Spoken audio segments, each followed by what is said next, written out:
સિનોર પોલીસે ચોરાયાની દહેશતને લઈ 3 શકમંદોની ધરપકડ કરી। સિનોર પંથકમાં છેલ્લા 1 માસ જેટલા સમયથી ચોરાયાની બૂમ ઉઠી રહી છે, જેને લઈ ગામડાના લોકો આખી રાત ચોરોની દહેશતને લઈ ઉજાગરા કરી રહ્યા છે। પોલીસ દ્વારા પણ આ બાબતે જનતાને અફવાઓથી દૂર રહેવાના સૂચનો કર્યા છે।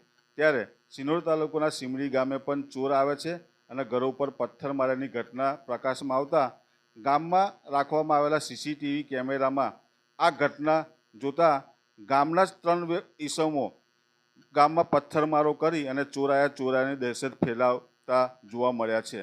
જે અંગે સિનોર પોલીસે ગણતરીના કલાકોમાં યુનુસ દિવાન, પ્રહલાદ વસાવા અને રમેશ વસાવાને ઝડપી પાડી તેઓની સામે કાયદેસરની કાર્યવાહી હાથ ધરતા ચકચાર મચી જવા પામી છે।